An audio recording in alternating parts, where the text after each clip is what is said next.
The glass doors of the Horizon Grand parted with a soft hiss, releasing a waft of cool air and piano music into the Seattle morning.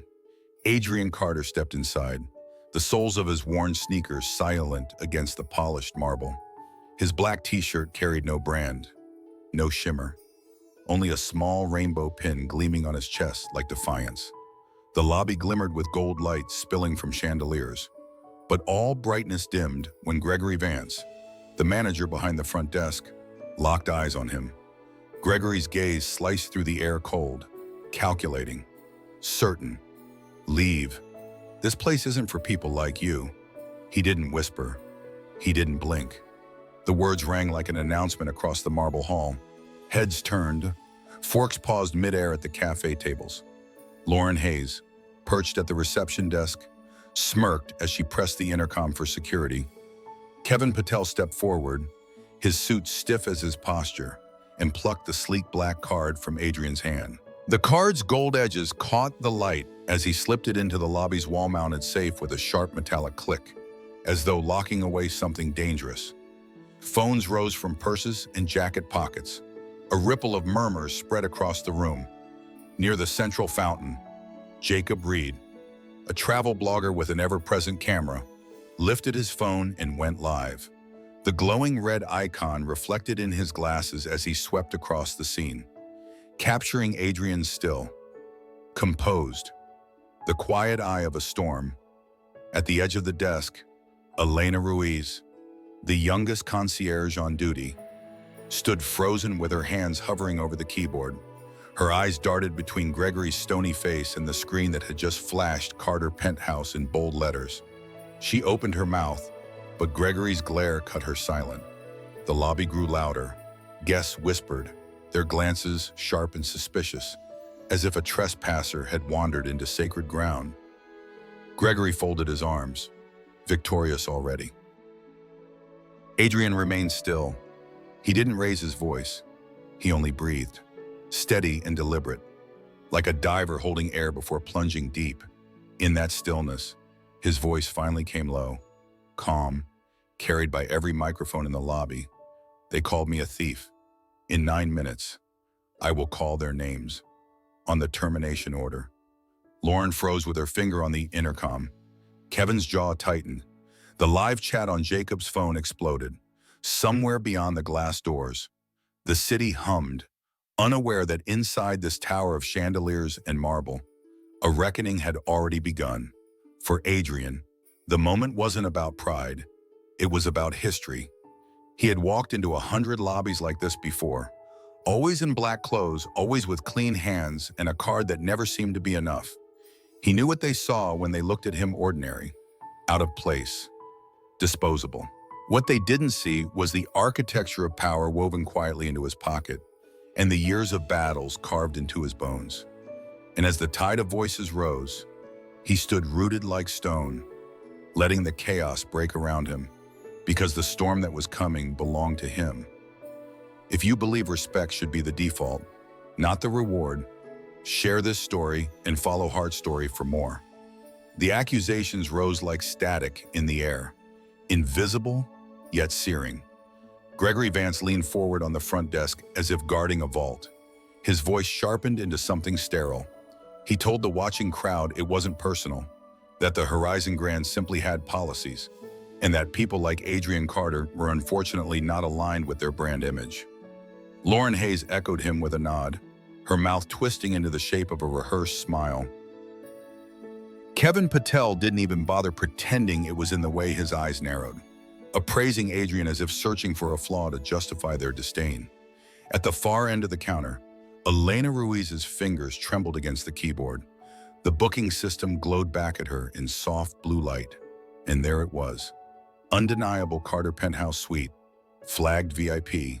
She opened her lips to speak, but Gregory's voice lashed across her like a whip, ordering her to focus on the guests who actually belonged here.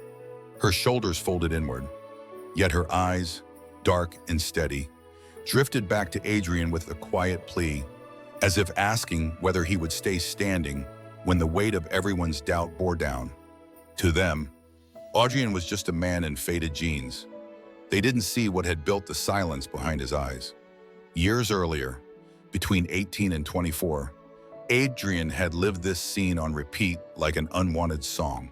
He had stood in countless lobbies across cities whose names blurred together, watching staff glance at his clothes, then at their screens, then back at him with suspicion that felt older than the walls.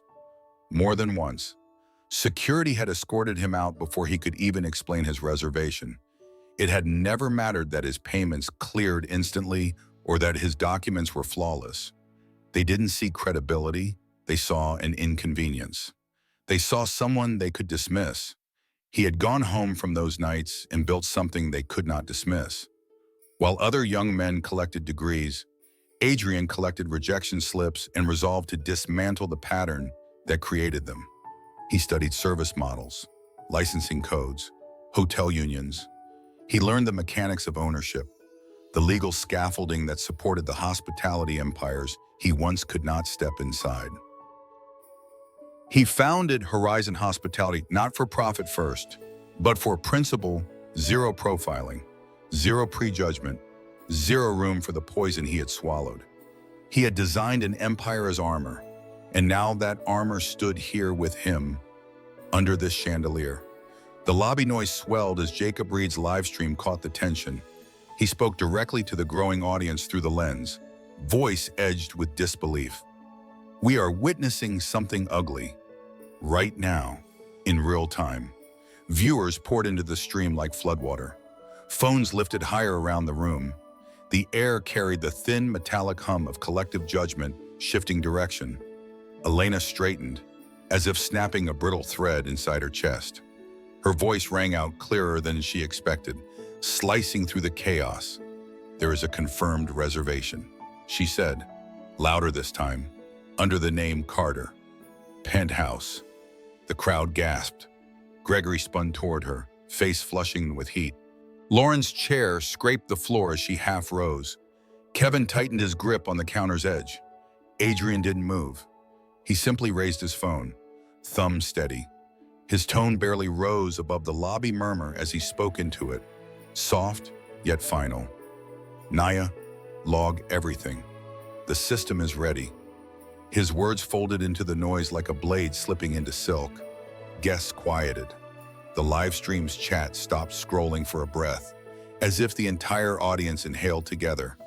Prejudice often hides behind the word policy, yet it feeds on silence. Watching Elena break hers reminded Adrian why he built Horizon, not to earn his place, but to ensure others would never again be told they didn't have one. Kevin Patel's hand hovered near the wall safe, his knuckles pale against the brass key as if the metal itself might burn him. He pulled the black card free from the slot with a swift motion, then held it aloft like a captured weapon. This card belongs to the company, he declared, voice stiff, projecting to the crowd as if they were a jury. The words cracked the air, but what followed cracked louder Jacob Reed's voice, urgent and clear from behind his phone. That's theft. You're stealing from a guest on camera. Gasps cut through the lobby's hum. Guests leaned forward from velvet armchairs, eyes sharpening with recognition that something had shifted. This wasn't awkward anymore. It was wrong. Adrian Carter moved then. One slow step forward, enough for the polished floor to echo beneath his sneaker. The light caught the small rainbow pin on his chest like a flare. His face was composed, but his voice carried steel beneath its calm. Return it, he said, or you will be permanently locked out of Horizon. It was not a threat. It was a statement of infrastructure. Kevin blinked, and for the first time, his posture faltered. Lauren Hayes stopped halfway to rising, her hand frozen on the counter. Gregory Vance opened his mouth, ready to scorn, but Elena Ruiz spoke first, clear, sharp, and unmistakable. He has owner-level clearance. The words hung in the air like a struck bell. A collective murmur rippled. Heads turned toward Adrian, then back to Kevin, who was now visibly trembling. Jacob's live stream caught every detail, the disbelief crawling across Lauren's face, the color draining from Gregory's. The balance of the room flipped without warning. Several guests stood, drifting subtly into a loose barrier in front of Adrian. Strangers who had eyed him with suspicion minutes ago now planted their feet as if anchoring the moment. Someone whispered, "Let him through." Another muttered, "This is insane." The staff looked smaller by the second. Adrian let the silence build until it pressed like gravity. Then he lifted his chin, and with a voice honed from years of being ignored, he pronounced the line that would fracture the lobby's illusion. "This lobby belongs to me." Every light seemed to sharpen. The marble gleamed colder. He pressed his phone's speaker, and a firm voice streamed from it, Carla from Horizon's legal division, composed and unmistakable. Ready on confirmation. Adrian didn't blink. Terminate Gregory Vance, Lauren Hayes, Kevin Patel. Freeze their access. Log this incident. A stuttering beep chirped from the security panel behind the desk, followed by 3 red badges flashing across the staff dashboard like silent detonations. Access denied. System revoked. Locked out in real time while the whole lobby watched. Gregory's face drained to ash. Lauren's lips trembled. Kevin's key card slipped from his fingers and struck the floor with a sound too loud for something so small.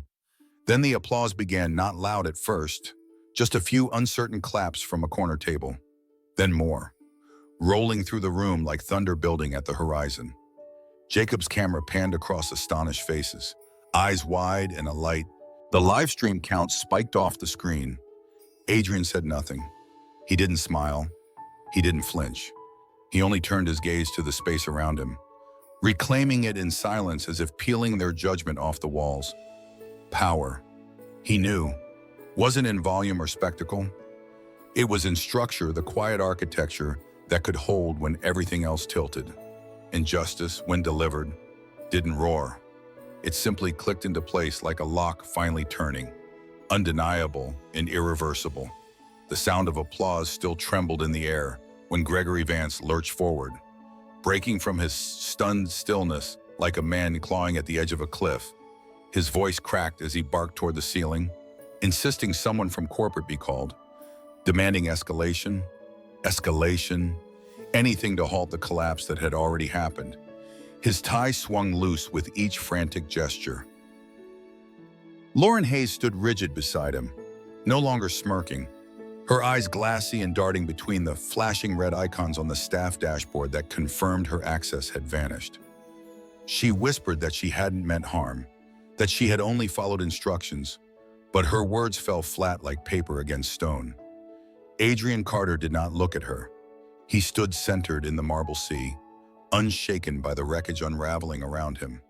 His voice carried no fire, only finality. You made your choice. The quiet afterward carried more weight than shouting could have. Guests who had once been silent watchers began to move closer, their restraint broken now that the balance had shifted. A man in a linen blazer stepped forward to say he had filed 2 complaints about discriminatory treatment at check-in that had gone unanswered for months. A woman clutching her toddler spoke up about being overcharged and dismissed. One after another, voices rose, steady and clear. Stories spilling into the open air like hidden water, finally breaching stone. Elena Ruiz stood at her station, her posture upright for the first time that day. Her hands no longer trembled as she unlocked her console and navigated through system logs. She spoke calmly as she confirmed what Adrian already knew, that she had reported 3 separate incidents of misconduct by Gregory over the past year, only to watch each one silently closed by upper management without explanation. The evidence glowed cold on her screen, unblinking. Adrian's gaze swept across the room as though mapping fault lines. He walked to the counter, and with a single nod, he transferred authority to Elena. She accepted without hesitation, her shoulders squaring as if something dormant in her had finally caught flame. He instructed her to retrieve the locked card from the safe, to reopen the system queue manually and temporarily, suspend all automated bookings until human verification could catch what code often overlooked. She set up a station beside the fountain to receive guest complaints directly, bypassing the email labyrinth that had silenced so many before. Around them, the staff who remained watched in disbelieving silence as the infrastructure of their familiar lobby bent like heated glass. Adrian continued without pause. outlining an immediate internal audit stretching back 18 months, a mandatory retraining for all front-facing staff, and a new standard etched into the foundation itself: zero tolerance. He didn't speak with flourish. He spoke like someone rewriting the rules from the inside, one clear sentence at a time.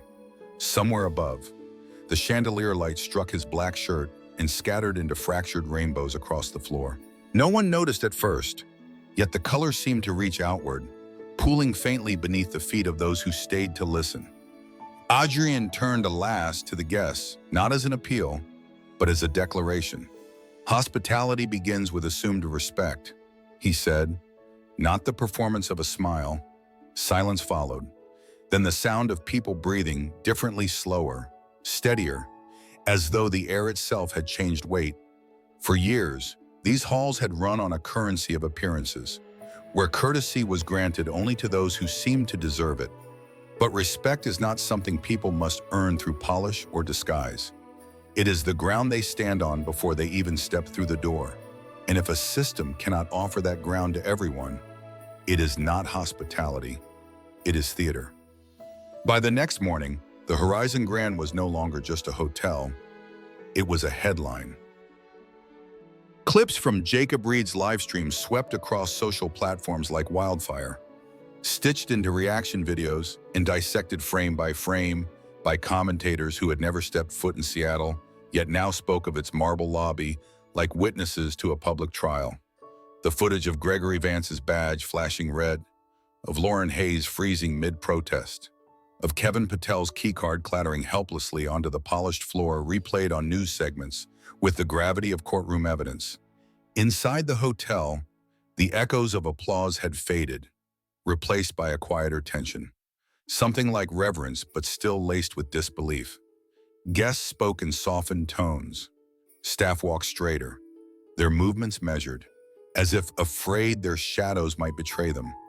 Even the chandeliers seemed to burn steadier, their light crisp and watchful, as though the building itself understood it had been rewritten. Adrian Carter moved through the lobby without entourage or announcement. He carried no tablet, no briefcase, only the same black shirt, the same sneakers, the same pin-catching fragments of colored light on his chest.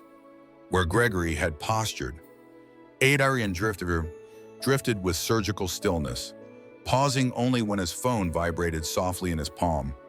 It was a message from compliance. They had followed the digital threads that unraveled in the aftermath of his order. The investigation, sparked by the incident log Nia had captured the night before, had unearthed archived emails from Turner, once a powerful regional director, before quietly retiring. The messages bore Gregory's name more times than coincidence could defend. Requests were approved without documentation. Complaints were closed without inquiry. There were signatures of protection woven through financial reports, hiring records, even guest blacklists scrubbed clean on command. Turner hadn't just ignored misconduct, he had safeguarded it. And now every one of Horizon Hospitality's 57 hotels had been flagged for systemic review. Adrian exhaled through his nose, neither surprised nor shaken. The rot had never lived only in this lobby. He had known that when he built the architecture of accountability beneath the glass and gold, this place had always been the first domino. Jacob stood near the fountain, phone lowered for the first time. The red recording light was off, but his lips curved in something small, private. He stepped close enough that only Adrian could hear him, yet close enough that the microphone at his collar caught every syllable. "Report complete," Jacob murmured. The words slipped like a key sliding into a lock. Because Jacob Reed was not just a travel blogger with a sharp eye for scandal.